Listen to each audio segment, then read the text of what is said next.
안녕하세요. 미래국어영어학원에서 창동고 2학년 영어를 담당하고 있는 부원장 손지호라고 합니다. 오늘은 2024학년도 1학기 창동고등학교 2학년 중간고사 영어 시험을 리뷰해보는 시간을 갖도록 하겠습니다. 한 줄 총평입니다. 1학년 때보다는 쉬웠지만 작년이 많이 어려웠죠. 교과서보다 어려운 모의고사. 작년에도 교과서랑 그 다음에 부교재로 이렇게 맞수가 출제되었는데 그때도 부교재가 어려웠습니다. 이번에도 부교재로 출제된 모의고사가 교과서보다 더 어렵게 나왔고요. 서술형의 대세는 요양문 완성입니다. 서술형이 6문제 총 30점으로 출제됐는데 그 중에서 4문제 무려 20점이나 요양문 완성으로 나왔습니다. 성적 동향입니다. 시험이 끝난 게 지지난주라서 아직까지 성적표가 배부되진 않아서 예상하기에 1등급은 95점 전후로 형성될 것 같고요. 2등급은 90점 전후로 형성될 것 같습니다. 변별력을 확보하였기에 1등급이 100점이 1등급 넘어가지 않게끔 시험이 적절하게 조금은 어렵게 나왔기 때문에 변별력을 이미 확보하였기에 기말고사는 비슷한 난이도가 예상되고요. 물론 변별력을 확보했기 때문에 조금 더 쉽게 그리고 조금 더 어렵게도 가능합니다. 근데 예상하기에는 중간고사랑 기말고사랑 비슷하게 되지 않을까라고 예상합니다. 출제 경향입니다. 객관식 26문제 7점이고요. 서술형 6문제 30점입니다. 좀 더 구체적으로 들어가 보자면 출처별 문항수와 배점을 살펴보겠습니다. 프린트는 종류가 총 2가지입니다. 영어 B에서 나왔던 단어 프린트, 물론 영어 A에서 단어 프린트가 나왔지만 출제되지 않았고요. 영어 B에 나왔던 헷갈리는 단어라는 그 단어 프린트에서 학교 선생님께서 시험 전에 이미 2문제에서 4문제 정도 출제할 거라고 말씀하셨고요. 실제로 4문제가 출제되었고 배점은 6점이었습니다. 그리고 테드 강연, 그릿 학습지가 나왔고요. 그것도 총 2페이지짜리인데 학교에서 2페이지 부분에 내용과 어휘 위주로 쉽게 낼 거라고 말씀하셨고 실제로 내용과 어휘를 물어보는 문제였고 한 문제가 1.5점에 작은 배점으로 출제되었습니다. 서술형은 나오지 않았고요. 그래서 프린트에서는 총 7.5점이고요. 교과서에서는 11문제가 객관식에 나와서 33.7점이고요. 서술형은 2문제 10점, 총 43.7점이 나왔습니다. 마지막으로 부교재 모의고사고요. 모의고사에서는 총 10문제가 나와서 객관식이 28.8점이고 서술형이 무려 4문제가 모의고사에서 나왔습니다. 20점이고요. 그래서 총 48.8점이고 난이도도 그렇고 배점도 그렇고 모의고사가 이번에도 등급을 결정하는 중심 역할을 했습니다. 객관식 유형별 문항수와 배점에 대해서 알아보겠습니다. 단어랑 그립 프린트는 제외했고요. 자, 어법이 총 4문제고요. 13.5점입니다. 어휘도 공평하게 4문제고요. 근데 배점은 조금 어법보다 낮았습니다. 11.2점이고요. 내용을 물어보는 문제, 내용 물어보는 게 무엇인지 구체적으로 아래에서 다룰 거고요. 13문제 37.8점이 출제되었습니다. 좀 더 구체적으로 이렇게 객관식의 내용 물어보는 문제들의 유형이 뭔지 살펴본다면 가장 많이 나온 게 일치, 불일치와 문장 삽입이었습니다. 문장 삽입은 상대적으로 쉽게 나와서 4문제 10.7점인데 크게 아이들이 힘들어하진 않았고요. 일치, 불일치가 전부 영어 선택지로 나왔고요. 그래서 4문제고 10.3점인데 교과서랑 모의고사가 범위가 작기 때문에 일치, 불일치에서 되게 꼼꼼하게 물어보는 편이었습니다. 그래서 심하게 꼬은 편은 아니고요, 작년처럼. 그래서 시간을 그렇게 많이 뺏기지 않았지만 상위권이 아닌 친구들은 영어 선택지라서 아무래도 좀 어려움을 느낄 수 있고요. 대입학 문제가, 대입학은 요지, 주장, 주제, 제목을 물어보는 문제인데 주제, 제목은 영어 선택지로 나왔고 요지를 묻는 문제는 한글로 나왔습니다. 그래서 3문제 8.7점이었고요. 나머지 2문제는 추론으로 출제되었습니다. 추론은 빈칸 추론 그리고 함축적 의미 추론이고 이 빈칸 추론, 함축적 의미 추론 중에 빈칸 추론은 당연히 지문과 바꿔서 냈습니다. 그리고 함축적 의미 추론은 모의고사에서 21번 유형으로 다루는 건데 이번에도 뭐 크게 어렵지는 않았는데 선택지를 잃는 부분이 영어라서 아무래도 거기서 이제 실수하는 친구들이 조금 생긴 것 같습니다. 주요 문항 사례입니다. 객관식 26문제 중에서 8문제가 영어 선지입니다. 영어 선지로 나오는 문제들은 대입, 파악, 요지, 주장, 주제 제목이 있고요. 그 다음에 일치, 불일치가 있고요. 그 다음에 빈칸 추론, 그 다음에 함의 추론 이런 문제들이 출제되었고요. 빈칸 추론은 어차피 영어 선택지니까 제외하면 총 8문제가 영어 선지로 나왔고요. 지금 보시다시피 객관식 6번, 객관식 8번 둘 다 대입 파악인데 요지, 주장, 주제 제목을 물어보는 선택지가 길이는 짧지만 지문에 있는 내용을 가장 적절하게 표현해야 되기 때문에 그래서 이건 죄송합니다. 일치불일치입니다. 그래서 이 문제 같은 경우에는 일치불일치라서 지문에 있는 내용을 정확하게 파악하고 그리고 그 내용을 바탕으로 선택지에서 표현 하나로 정답이 갈릴 수도 있습니다. 그래서 선택지를 얼마나 꼼꼼하게 보는지가 중요하고요. 자, 객관식 8번 같은 경우에는 대입학 문제였고요. 그래서 대입학도 작년에 이제 수능에서 대세였죠. 킬러 문제가 삭제되면서 준킬러 문제, 준킬러 문제는 지문 내용은 상대적으로 쉬워졌지만 킬러 문제에 비해서 선택지에서 난이도를 조정해서 오답률을 높인 유형이었는데 이번 경우에도 킬러 문제, 준킬러 문제 이걸 가르는 것만큼 어렵게 선택지가 출제된 건 아니지만 영어 선택지이기 때문에 정확한 해석 혹은 어휘가 모르는 단어가 나와버린다면 상위권이 아닌 친구들은 충분히 어렵게 느낄 수가 있고 또 이 두 가지 유형이 내용에 관한 자신감이 좀 없는 친구는 선택지도 읽어야 되고 지문도 한 번 더 봐야 되기 때문에 조금 시간 관리에 어려움을 겪을 수도 있는 문제입니다. 서술형 문제 중에 이제 주요 문항 사례를 말씀드리자면 서술형이 총 6문제인데 그 중에 4문제가 외형문 완성이라고 했죠. 그래서 주요 문항을 보여드리면 문제 중에서 중요한 부분은 이 부분입니다. 단 하고 적혀있는 이 부분이요. 그래서 하나의 단어를 추가해야 되고 또 지문에 있는 단어를 활용해서 외형문을 완성하는데 제시된 어휘의 형태를 바꿔야 됩니다. 예시를 들어준다면 여기에 정답은 increasing입니다. 그리고 여기 and 다음에 이 increasing이랑 병렬 구조로 동명사가 오는 유형이었고요. 그래서 제시된 단어 increase를 동명사로 바꿔야 해서 어휘 형태를 바뀌어야 되고요. 요거 같은 경우에는 여기다가 명사 are가 그대로 들어갑니다. 그래서 여기 총 5점 중에서 increase의 어형을 동명사로 바꿔야 되는 이 두 가지는 5점 중에 2점, 2점으로 출제됐고요. 있는 그대로 어형 변화 없이 넣는 에어 같은 경우에는 배점 1점입니다. 이처럼 학교에서 외형문 완성할 때도 부분 점수를 줄 때도 반영하는 게 어형 변화가 있는 경우에는 부분 점수가 더 큽니다.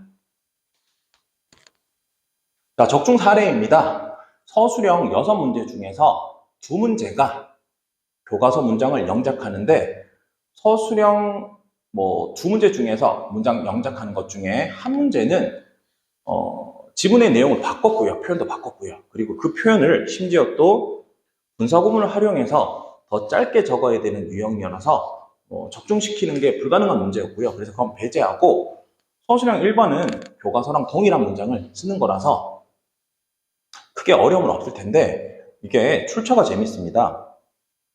물어보는 핵심 포인트는 관계부사 when이랑 provide A with B 구문인데 이 자료는 최종 수업 자료, 그러니까 직전 대비 때 제가 학생들에게 제공하는 자료고요. 거기서 학교 필기 분석이 있습니다. 영어 A, 영어 B 모든 선생님이 수업 시간에 학생들에게 제공하는 학습지와 그리고 교과서에 아이들이 필기한 내용을 전부 다 학생들이 사진을 찍어서 저에게 보내주면 제가 그 사진을 분석해서 학교 필기 분석본을 최종 수업 때 아이들에게 제공하고 있습니다. 그런데 provide A with B 같은 경우에는 특수구문이 아니었기 때문에 특별히 중요한 문장이라고 저희 학원 자체 내신 교재에서는 언급하지 않았는데 학교에서 이제 필기 분석을 하다 보니 provide A with B라는 구분이 2번, 3번 정도 나왔는데 학교 선생님이 하나같이 중요하다고 강조를 했습니다. 그래서 제가 최종 수업 자료 낼 때 학교 필기 분석을 할 때 이 부분이 중요하다고 언급했고요. 그래서 이 부분이 그대로 출제되어서 다음 시험 대비할 때도 학교 선생님이 필기에서 중요하다고 자주 언급되는 문장은 특수구문이나 또 고난도 문장이 아니더라도 굉장히 중요하게 봐서 아이들이 그 부분을 꼼꼼하게 외울 수 있도록 대비해야 될 것 같습니다. 두 번째는 이제 교과서에서 어법을 물어보는데요. 이 교과서 어법 같은 경우에도 평이한 편이었습니다. 지문 길이가 제법 긴 거라서 제가 이제 기본 수업 자료, 저희 학원 자체 제작, 제가 직접 만든 학원 자체 제작 교재에서 나왔던 부분인데 지문 길이가 길다 보니 제가 그 문장만 자르다 보니까 이렇게 글자 크기가 좀 다르게 나왔는데요. 이렇게 involve라는 타동사의 동명사 목적어 형태를 물어보는 문제. 두 번째는 자, 관계부사가 계속적 용법으로 나왔고 완전한 구조를 확인하는 문제. 마지막으로 이 부분은 약간 변화를 주긴 줬는데 이 단어는 핵심 문법이라서 열심히 연습했던 문장입니다. 그런데 변화된 부분은 여기 preparing부터 returns and까지는 삭제하고 학교에서는 while performing 이렇게 해서 performing이 정답이었습니다. 그래서 이것도 워낙 중요한 문장이니까 충분히 연습했던 부분에서 나왔고요. 그 다음 이제 나왔던 두 문제는 교과서에서 문장 삽입이 두 문제, 그 다음에 부교재에서 문장 삽입이 두 문제 나왔고요. 자, 이 지문은 부교재 모의고사 19번에 해당되는 지문에 적절한 위치를 물어보는 문제, 문장 삽입 문제고요. 자, 출처는 저희 기본 수업에서 자, 이 문제가 원래 19번 신경변화 문제역 지문이었고 그리고 이 5번 문장이 이 문장을 기준으로 해서 심경 변화가 일어나기 때문에 문장 삽입에 주의하라고 수업 시간에 언급했고 그대로 출제되었습니다. 그리고 자, 이거 역시도 모의고사 출처고요. 이거는 조금 앞에 있는 질문보다 난이도가 있었습니다. 그런데 연습해봤기 때문에 저희 학원 학생들은 거의 대부분이 맞춘 문제고요. 이 같은 경우에도 학원 자체 교재 기본 수업에서 이 문장이 문장 삽입으로 낼 수 있다고 강조했던 문제고 실제로 예상 문제에서도 한 번 더 다뤄졌던 문제입니다. 그래서 여기 문제를 풀 때는 여기 this finding이라는 지시어가 단서가 되고요. 그리고 아랫 문장에 역접에 연결해서 however가 단서가 돼서 이 문장이 들어갈 위치, 앞뒤 논리 구조가 명확하기 때문에 낼 수 있다고 강조했고 실제로 동일하게 출제되었습니다. 마지막입니다. 이제 기말고사를 어떻게 대비해야 될까요? 첫 번째는 아까 말씀드린 것처럼 객관식에는 대사가 영어 선지입니다. 서술형은 요형문 완성입니다. 영어 선지와 요형문 완성을 대비하기 위해서는 구문독해 실력, 어휘력이 바탕돼야 됩니다. 물론 내신 기간에는 구문독해 어휘를 따로 공부할 시간은 없습니다. 그래서 저희 학원에서 겨울방학, 여름방학 동안에는 구문독해 어휘가 집중 수업으로 진행되고 있습니다. 그리고 지금 5월달 동안에는 6월은 안 되겠지만 5월달 동안에는 그래도 내신 기간에 비해서 좀 6월 말 7월 초에 보는 기말고사 여유가 있기 때문에 그때는 저희가 복합 트레이닝 어플로 학생들에게 어휘 훈련을 시키고 있습니다. 그래서 교과서랑 부교재에 나온 어휘 말고도 선택지랑 요약문에 나오는 이 어휘를 대비시키기 위해서 훈련하고 있고요. 기본기가 약한 친구들이 많이 하는 습관이 있는데 지문 통한기, 물론 이제 상위권 아이들도 지문 통한기를 하는데 이 통한기 하는 순서가 다릅니다. 상위권 아이들은 초반에 지문 통한기 안 합니다. 충분히 지문에 관한 내용과 어법에 관한 자신감이 쌓이고 나면 그러면 통한기가 들어갑니다. 자, 지문 통한기는 거의 이제 뭐 구문을 연습하는 건데 이것도 내용에 관한 자신감이 전제돼야지만 훨씬 더 쉽게 통한기 가능합니다. 그래서 창동권은 범위가 작기 때문에 지문 통한기가 충분히 가능한데 물론 시간이 많이 들겠죠. 상위권이 아닌 대부분의 아이들은 먼저 지문 통한기부터 하고 있습니다. 이건 정말 잘못된 습관이고요. 지문 통한기 이전에 지문 속의 내용과 문법에 관한 완벽한 이해가 되고 그리고 주요 구문은 따로 문장 통한기를 먼저 들어가고요. 이게 바탕이 됐을 때 마지막에 지문 통한기가 돼야 됩니다. 그래서 지문 통한기부터 시작하는 이 습관을 버려야 되고요. 세 번째는 저희 학원은 창동권은 수업 시간이랑 클리닉 시간이 동일합니다. 뭐 이제 주간 테스트까지 오는 것까지 합치면 주간 테스트도 아이들이 질의응답을 하기 때문에 그러면 어떻게 보면 클리닉 시간이 더 길다고 볼 수 있습니다. 클리닉 시간에서는 철저하게 과제 관리를 하고 있고요. 과제 관리를 하는 이유는 저희 학원에서 수업 듣는 것보다 집에서 과제를 하며 복습하는 시간이 훨씬 더 많고요. 수업보다 어떻게 보면 더 중요한 게 혼자 공부하는 시간입니다. 그래서 과제를 얼마나 철저하게 했는지, 단순하게 문제를 베껴서 풀었는지, 그리고 이해하지 않고 그냥 통한기로 풀었는지, 이런 거를 철저한 과제 관리를 통해서 어떻게 학생들이 하고 있는지 관리하고 있고요. 오프라인 학원의 강점을 극대화시키겠습니다. 꼼꼼한 질의응답. 그래서 온라인 강의에서는 수업 퀄리티에 비해서 아이들이 개인적으로 자신이 부족한 부분에 대해서 질의응답할 수 있는 시간이 없습니다.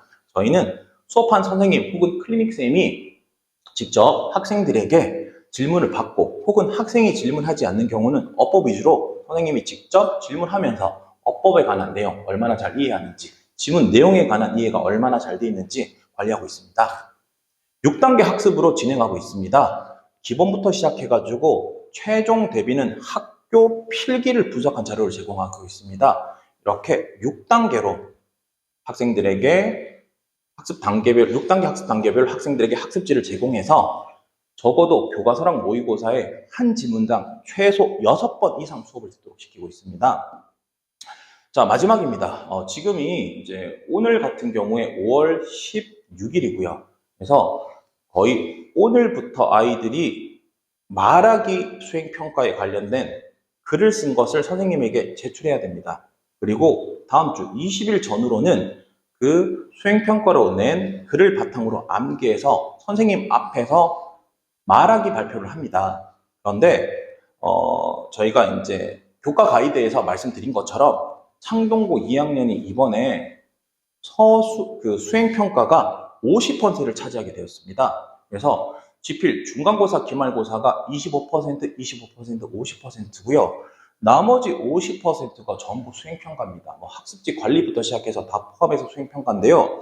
이 수행평가에서 팝송이나 또는 그리테드 강연이나 이런 부분은 듣기 같은 경우에는 어차피 학습지 관리식으로 나가기 때문에 여기서 점수가 깎일 일은 거의 없다고 보면 됩니다. 그런데 수행평가 말하기 부분은 이번 주에 글을 기한 내에 써서 제출하고요. 근데 이 제출하는 부분에 올해는 피드백이 없습니다, 학교에서. 바로 다음 주에 발표하는데 발표할 때 본인이 쓴 스크립트를 꼼꼼하게 외워서 선생님 앞에서 실수하지 않고 발표하는 게 중요합니다. 왜냐하면 수행평가는 1점이 깎이게 되면 그거는 지필에서 서술형 하나 틀린 거랑 동급이라고 생각합니다. 수행평가는 어차피 참가만 해도 기본 점수가 제공되기 때문에 수행평가에서는 만점을 당연히 받아야 되고요. 그래서 수행평가에서 1점이라도 깎이는 경우는 그리고 또 학교에서 만약에 이렇게 중간고사 같은 경우에 상대적으로 작년에 비해서 좀 쉽게 나온 편이고요. 그래서 난이도가 좀 쉽다고 생각하면 학교 선생님이 수행평가에서 좀 더 꼼꼼하게 관리하실 수도 있습니다. 검사할 수도 있습니다. 그래서 수행평가 특히 말하기 부분에 관리하는 게 기말고사 대비에 진행되어야 될 포인트 중에 하나입니다. 자, 이상으로 2024학년도 창동고 2학년 영어 중간고사에 관해서 내신을 분석해보는 시간을 가졌습니다. 남은 기간 또 이제 바로 기말고사를 또 대비해야 되는 거고 이 시간 동안에 철저하게 학생들이 기말고사에 집중할 수 있도록 그리고 시간을 절약하면서도 효율적으로 활용할 수 있도록 미래국어영어학원에서 훌륭한 학습 자료와 그 다음에 학생들의 철저한 관리로 기말고사 대비를 철저하게 하도록 하겠습니다. 감사합니다.